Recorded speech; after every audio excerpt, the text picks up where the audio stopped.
সুপ্রভাত বন্ধুরা, কেমন আছো সবাই? আশা করি সবাই ভালো আছো। আমিও ভালো আছি। আমি মনিকা বর্ধমান জেলা থেকে তোমাদের সামনে নিয়ে চলে এলাম নিত্যদিনের নতুন একটি ব্লগ। আশা করছি আজকের ব্লগটিও তোমাদের ভালো লাগবে। যদি ব্লগটি ভালো লেগে থাকে তাহলে চ্যানেলটি সাবস্ক্রাইব আর একটি লাইক দিয়ে আমার পাশে থেকো। বড়দেরকে আমার প্রণাম ও ছোটদেরকে অনেক অনেক ভালোবাসা জানিয়ে আজকের নতুন ব্লগটি শুরু করছি।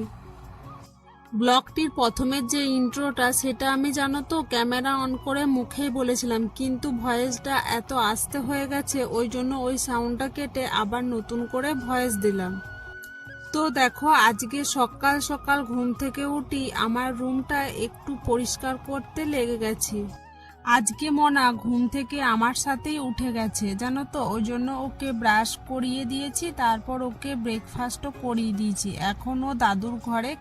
আর জানো তো, আমি তো কিছুদিন ছিলাম না, বাপের বাড়িতে ছিলাম, সেই জন্য জানো তো রুমটাতে কেউ থাকছিল না, ওই জন্য রুমটাতে প্রচুর ধুলোও হয়ে গেছে আর জানো তো ঝুল হয়ে গেছে। যেদিন থেকে এসেছি ভাবছি রুমটা একবার পরিষ্কার করে ঝাড়বো, কিন্তু আর হচ্ছে না। আজ ভাবছি আজকে করব, আবার আজকে ভাবছি কালকে করব। আর মনা জানো তো এত সকাল সকাল উঠেও না, কিছুক্ষণ ঘুমোয়, মানে আমার ঝাঁটারে দেওয়া হয়ে যায়, তারপরে মনা ঘুম থেকে উঠে। তাহলে মনা ঘুমোয় বলে আমি রুমটা আর ঝাড় দেওয়ার সময় ঝাড়তেও পারি না, ওই আর কি সামনেটা নিয়ে নিই। আর ঘুম থেকে ওঠার পর যদি করতে যায় তাহলে আবার ওইদিকে রান্না বান্না করতে দেরি হয়ে যাবে, ওই জন্য আর করা হচ্ছিল না। তাই ভাবলাম আজকে তো মনা ঘুম থেকে উঠে গেছে, আজকে একটু রুমটা ভালো করে ঝেড়ে নিই। খাটের উপরে চেপে ঝুলগুলো ঝাড়ছিলাম, তো ওই জন্য খাটেতে যেন তো নোংরাগুলো পড়ছিল, তাই বিছানা চাদরটা মুড়ে ওই বালিশগুলো আরে ঢাকা দিয়ে দিলাম ভালো করে। আর জানো তো খাটের সামনে তারপর সাইডে যে ছোট ছোট গলিগুলো রয়েছে ওইগুলোর দিকেও ঝাঁটা ভরে ভালো করে নোংরাগুলো বার করে নিচ্ছিলাম। মনা ঘুমালে মশারিটা টাঙানো থাকে, তাহলে ওই দিকগুলো আর পেরিয়ে নিতে পারি না প্রতিদিন। আর জানো তো খাটের ওইদিকে যে জানলাটা রয়েছে, একটা জানলা খুলে পড়তো ঝেড়ে নিলাম, কিন্তু আর একটা জানলা জানো তো লকগুলো খুললাম, তারপরে এত ধরে টানলাম কিন্তু খুলতেই পারলাম না। অনেক দিন ধরে জানলাটা খোলাও হয়নি বলে মনে হয় বৃষ্টির জলও পাচ্ছে ওই, মানে বাইরের দিক থেকে ঝিটে, ওই জন্য মনে হয় জাম হয়ে গেছে, খুলছেই না কিছুতে। আর জানো তারপরে ঝাড় দিতে গিয়ে দেখি বড়বাবুর একজোড়া মঞ্জা খাটের নিচে পড়ে রয়েছে, মনে হয় মনাই ফেলেছে, তাছাড়া কে আর ফেলবে। আর আমি জানো তো খুঁজছিলাম কালকে যে কাচলাম মঞ্জাগুলো, কিন্তু দেখতে পাচ্ছি না কোথায় গেল। আর যেন আলমারির কভারের যে দড়িগুলো আছে ওগুলো আমি যতবার গিট দিয়ে বেঁধে দিচ্ছি মনা ওগুলো খালি খুলে দিচ্ছে, দেখতেও খারাপ লাগছে, কিন্তু লাগিয়ে দিচ্ছি আমি এখনই, আর তখনই মনা এসে যখন দেখতে পাচ্ছে তখনই এসে খুলে দিচ্ছে। তারপরে আমি দেখো আলমারির পেছনটার দিকে ঝাঁটাটা ভরে যতটা নেওয়া যায় একবার ঝেঁটিয়ে বার করে নিলাম, আর বালতিগুলো সরিয়ে ভালো করে পরিষ্কার করে একদম ঝেঁটিয়ে নিচ্ছি। আর যেন খাটের ওই পাশটা ঝেঁটুতে গিয়ে তো দুটো মজা বেরিয়েছিল, আর এই দিকটা ঝেঁটুতে গিয়ে একটা ছাতা বেরোলো। মনা ছাতাটা এনে খাটের তল দিকে ছুঁড়ে দিয়েছিল, সেই ছাতাটা আজকে ঝেঁটুতে গিয়ে বেরোলো। আসলে কি বলতো, ও যখন খাটের তল দিকে ছুঁড়ে যদি দেখতে পায় তখন সঙ্গে সঙ্গে বার করা হয়, কিন্তু যখন কেউ দেখি না নিজে এনে পরে ছুঁড়ে দেয় তখন তো আর বুঝতে পারি না যে খাটের তল দিকে ছুঁড়ে দিয়েছে, ওই জন্য আর বার করাও হয় না। আর জানো তো ড্রেসিং টেবিলটা, তারপর ড্রেসিং টেবিলে আয়নাটা তো অনেক ময়লা জমেছে, ধুলো লেগে রয়েছে, ওটাও একদিন পরিষ্কার করতে হবে, দেখি কবে করা যায়। আর জানো তো ঘরের যে রুমগুলো আছে সেইগুলো কিন্তু আমি আগেই ঝেঁটিয়ে নিয়েছিলাম, তারপর সিঁড়িটা ঝেঁটিয়ে নিয়েছিলাম, এরপর আমার রুমটা ঝেঁটিয়ে ঝেড়ে পর বার করব, তারপর শুধু ডাইনিংটা আছে ডাইনিংটা ঝেঁটিয়ে নেবো, তাহলেই হয়ে যাবে।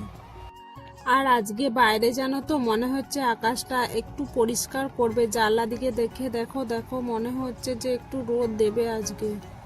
তারপর আমি দেখো চেয়ারগুলো ভালো করে সরিয়ে পর ডাইনিং টেবিলের তলাটা পরিষ্কার করে ঝেঁটিয়ে নিচ্ছি, আর টিভির যে টুলটা রাখা রয়েছে তার নিচেটাও ভালো করে ঝেঁটিয়ে বা পরিষ্কার করে নিচ্ছি। সকালে উঠে ঘরটা আগে ভালো করে পরিষ্কার করে নিলে কাজেতেও মন বসে, কি বলো তোমরা? পুরো ঘরটা ঝাড় দিয়ে ঘরটা মুছে নিয়েছি, তারপর দেখো কিছু জামা কাপড় কাচতে ছিল সেগুলোই কেচে ছাদে মিলতে চলে এসেছি। আর জানো তো মোনাকে আমার সাথে নিয়ে আসিনি, কিন্তু যখনই আমি ছাদে এসেছি ও না বুঝতে পেরে গেছে, নিজেই জানো তো অতগুলো সিঁড়ি বেয়ে চলে এসেছে। এখন জানো তো মোনা পুরো সিঁড়িগুলো উঠে পর ছাদে চলে আসে, আবার একাই নেমে যায়। ওর জানো তো একটু কোনো ভয় করে না, কিন্তু জানো তো আমার দেখে ভয় লাগে, যদি বাই চান্স পড়ে যায় কি হবে বলো তো তাহলে। আমি মোনা ছোট গেঞ্জি প্যান্টগুলো দেখো নিচেতে দড়ি টাঙানো আছে ওখানে মিলেছি। মোনা জানো তো ওখানে দাঁড়িয়ে দাঁড়িয়ে ক্লিপগুলো ওই জামাগুলোতে আটকে দিচ্ছে। আর ঘরটা যেহেতু ঝাড়লাম, বিছানার চাদরটা তো পাতা ছিল, ওইটার উপর জানো তো ধুলো তারপর ঝুল পড়ে গিয়েছিল, তাই বিছানাটা ভালো করে এখন ঝেড়ে নিয়েছি, দিয়ে বিছানার চাদরটাও কেচে একেবারে ছাদে মিলে দিলাম। আর এখন জানো তো আমি ছাদ থেকে নিচে চলে এসেছি, আর মোনা দেখো হাঁড়িটা জানো তো পেছে দিয়ে ঢাকা ছিল, পেছেটা বারবার উটকিয়ে মাছগুলো দেখছে, মাছগুলো লাফাচ্ছে, তো ওর না দেখতে খুব ভালো লাগছে। তাই ভাবলাম তোমাদেরকেও দেখায় একটু মাছগুলো। আর মাছগুলো জানো তো আমি বাছিনি, আমার শাশুড়ি মা বেছেছেন। দেখো সব মাছগুলো বেছে নুন হলুদ মাখিয়ে পেছেতে জলটা ঝরতে দিয়ে দিয়েছে।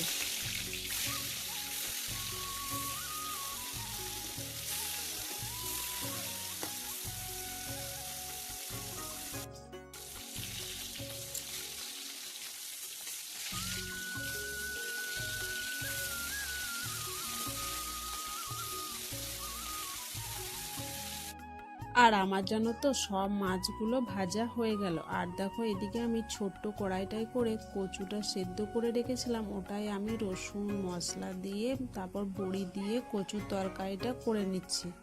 কচুর তরকারিটা নামিয়ে দেওয়ার পরে আমি জানো তো মিক্সিতে মশলাটা পেস্ট করছিলাম, কিন্তু আজকে মশলাটা পেস্ট করতে গিয়ে পুরো ছিটিয়ে একেবারে পড়ে গেছিলো, জানো তো গোটা মিক্সিটা হয়ে গেছিলো। প্রতিদিনই পেস্ট করি জানো তো এরকম হয় না, আজকে এরকম হলো, পুরো ছিটিয়ে একেবারে পড়ে গেল। প্রায় অর্ধেক মশলা তো পড়েই গেছিলো, আর যেটুকু ছিল সেটুকুই আর একবার পেস্ট করে নিলাম। পেস্ট করা মশলাটা নামিয়ে রেখে দিলাম, আর এদিকে দেখো ঘি করলাগুলো ভাজতে দিয়েছি, সেগুলোই আর একবার নেড়ে দিলাম। তারপর আমি মিক্সিটা একেবারে পরিষ্কার করে নিচ্ছি, যদি জানো তো নামিয়ে রেখে দিই তাহলে না ভুলে যাব, নোংরাই থেকে যাবে, তাই ভাবলাম একেবারে মিক্সিটা ভালো করে মুছে নিই। রান্না করতে করতে এরকম টুকিটাকি কাজ করতে করতেও জানো তো অনেকটা সময়ও চলে যায়। একদিকে কড়াইয়ে তো ঘি করলাটা ভাজতে দিয়েছিলাম, কিন্তু জানো তো এখনো ভাজা হয়নি। আর ওদিকে দেখো ভাতটা একবার ফুটিয়ে আমি বন্ধ করে রেখে দিয়েছিলাম, ওদিকটা ফাঁকা যাচ্ছিল উনুনটা, তাই ভাবলাম ভাতটা নামিয়ে রেখে দিই আর একটা কড়াইয়ে করে মাছটা ঝালদাটা চাপিয়ে দিই।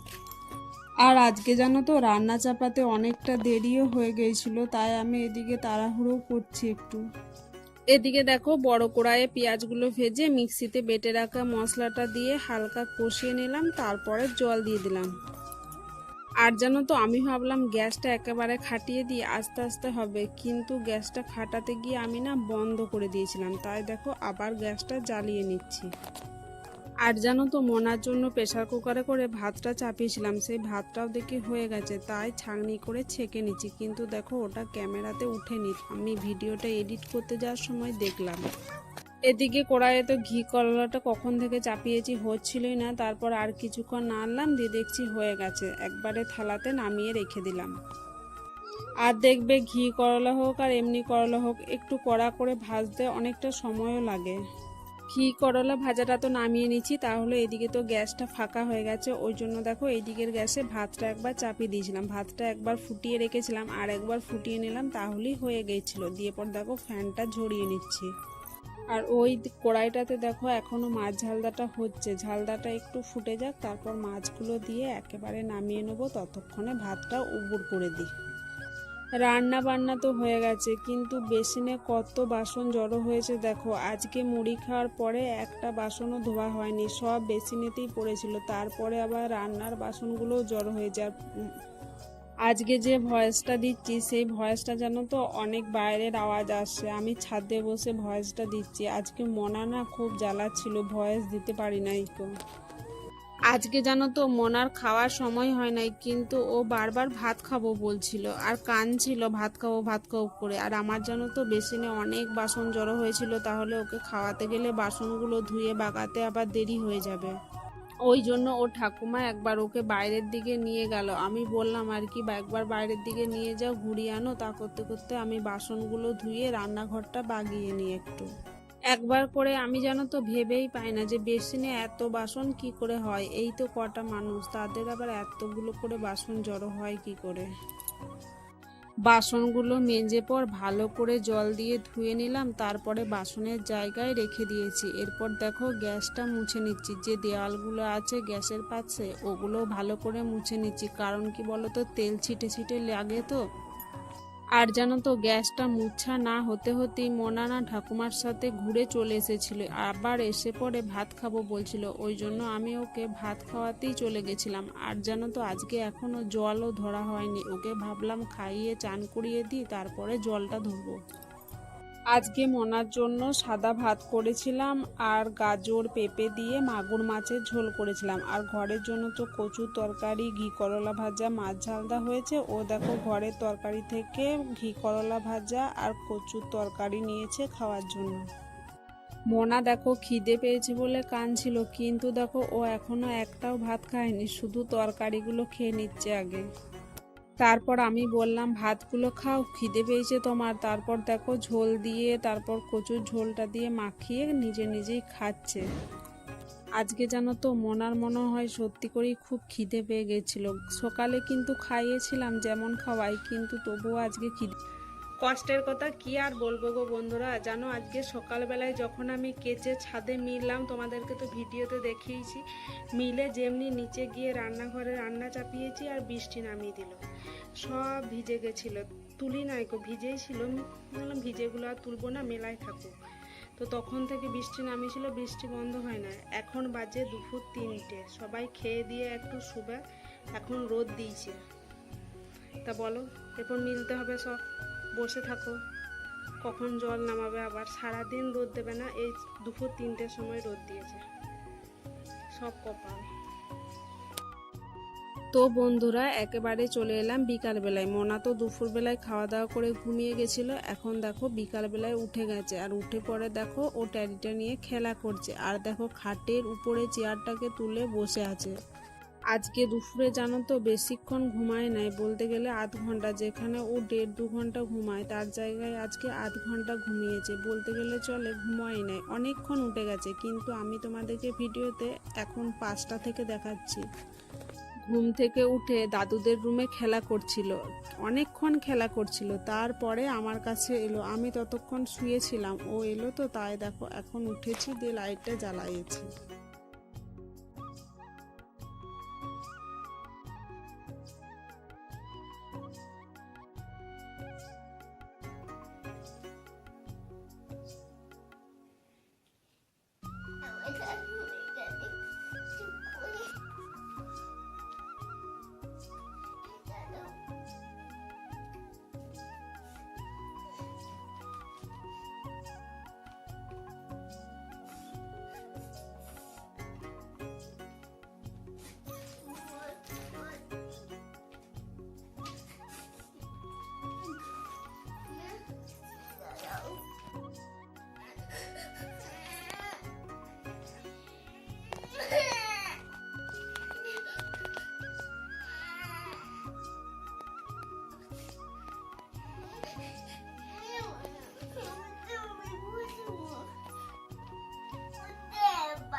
মোনাকে দেখো একবার ছাদে ঘুরতে নিয়ে এলাম, কারণ কি বলতো ঘরের ভিতরে না কাঁদছিল, বলছে বাইরে যাব। কিন্তু এখন বাইরে কি করে নিয়ে যাব বলো, প্রায় প্রতিদিনই জল হচ্ছে, বাইরে এত মশা হয়েছে, বাইরে নিয়ে গেলে একদম মশাতে কামড়ে ছিঁড়ে দেবে। তাই ভাবলাম একবার ছাদেই নিয়ে যাই, কাঁদছে।